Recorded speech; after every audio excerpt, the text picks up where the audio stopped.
E aí eu só tenho duas perguntas que me levam a crer nesse primeiro momento. Por que existe algo ao invés de nada? Isso é uma questão muito válida. E por que a música ao invés de ruído?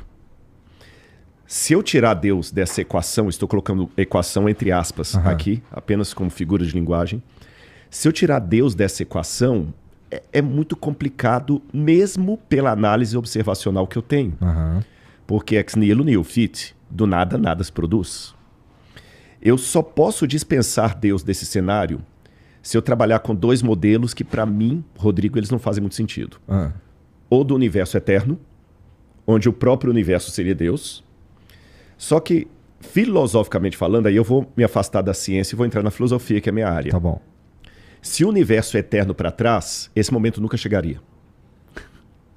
Ele nunca chegaria. Se ele é eterno, ele está se expandindo para onde? Você está entendendo? Se ele é eterno, ele está se expandindo para onde? Não tem para onde expandir. Ele já teria chegado lá. Sim, ele é eterno, então ele é. Ele é. Né? Você está entendendo? E como nada desses modelos gozam de...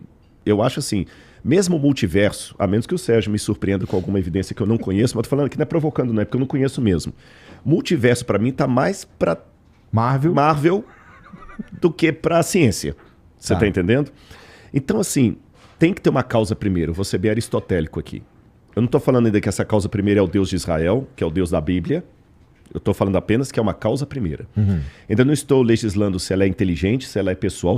Uma causa primeira. E essa causa primeira não pode ser o próprio universo, porque o universo não pode se formar do nada.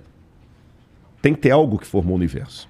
E esse algo tem que ser antes, além da matéria, do tempo e tudo mais. Eu ia falar, o exército, o universo não pode ser a causa primeira.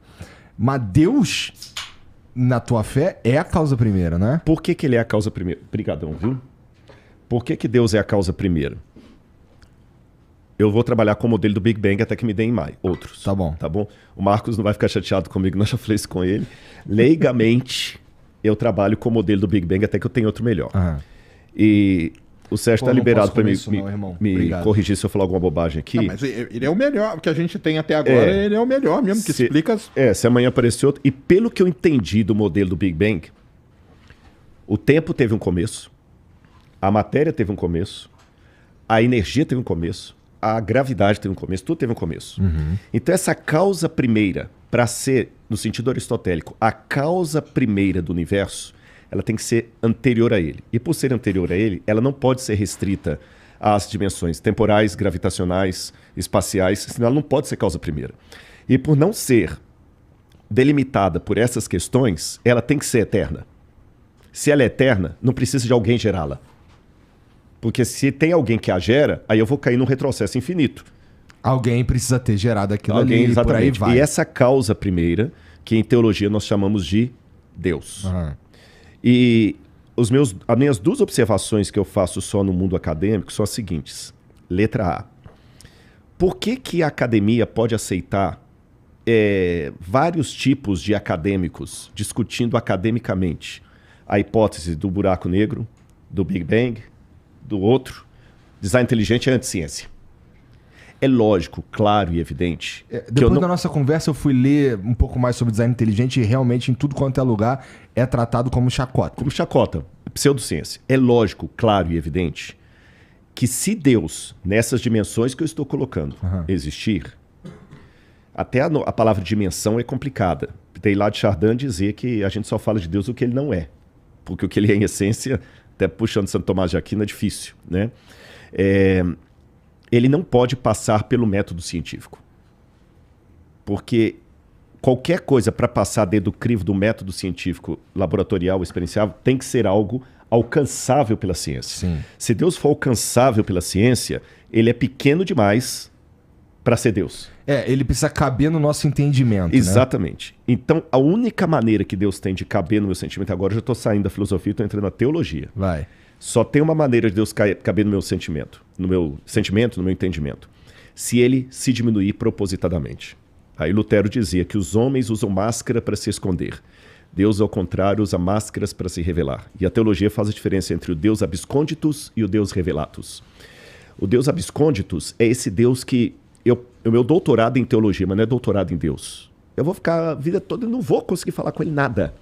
O Deus Revelatus foi aquele que se diminuiu para entrar na minha dimensão e se tornar compreensível por mim, só que com um risco. Aí eu conto uma parábolazinha para você.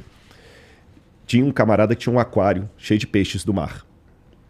Ele tirava o sal da água, colocava o sal, cuidava direitinho, mas os peixes fugiam dele. Ele falou, pô, caramba, eu gasto um dinheirão com esses peixes, eles caem fora. O que ele falou assim, eles têm medo de você porque você parece Deus. Tá, e o que eu faço então para eles saberem quanto eu me preocupo com eles? Só tem um jeito. Vira peixe. Vira peixe. Só que o dia que você virar peixe também, eles podem te rejeitar, porque você está muito parecido com eles. Então, Deus se diminuiu. A Bíblia é Deus falando com sotaque humano. Mas Deus em si mesmo, ele é incompreensível. Você está entendendo? Então, eu, Rodrigo, crente, falo do Deus revelado, da figura revelada de Deus.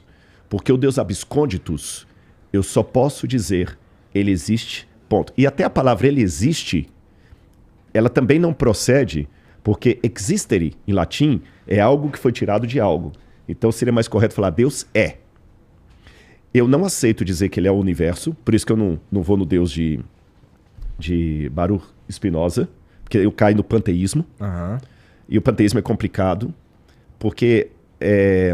vou lembrar um filósofo aqui que fala que é o sentido de um sistema delimitado, fechado, embora o universo é fechado, não é fechado, eu sei que tem essa discussão, tem que estar fora desse sistema. Por exemplo, um livro de física. O sentido do livro de física não está no livro de física, está no que acontece fora do livro de física. Todo o sentido de algo delimitado tem que estar fora dele. Isso vale para 100% do que você conhece. Se o universo tem sentido, esse significado tem que estar fora dele. Para estar fora do universo, eu só tenho duas explicações. Ou existe algo acima do universo, ou o universo não tem sentido. Agora, esse algo acima do universo, que na minha opinião existe, ele não pode ser delimitado por tempo, espaço, etc.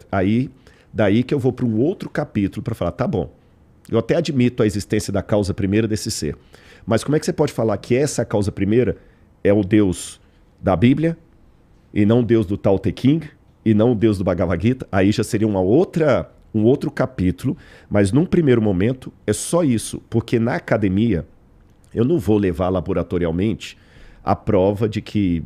Porque mesmo nas outras áreas, como é que eu vou provar laboratorialmente que Jesus morreu crucificado? Eu vou usar outros métodos, mas eu gostaria que a academia desse espaço também para o design inteligente, sem pejorar, sem falar que é pseudociência, que é não sei o que e tudo mais e tal. Por quê? Porque aquele negócio, se um professor em sala de aula, repito, não estou puxando saco não, mas o Sérgio explica muito bem, eu gostei da didática dele.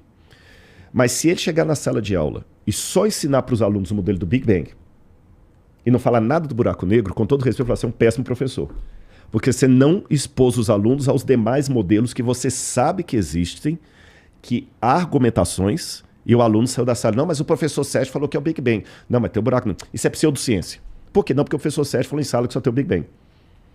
A universidade deve ser um lugar para pluralidade de ideias. Eu, quando eu ensino em sala de aula, eu ponho os meus alunos para ler Nietzsche.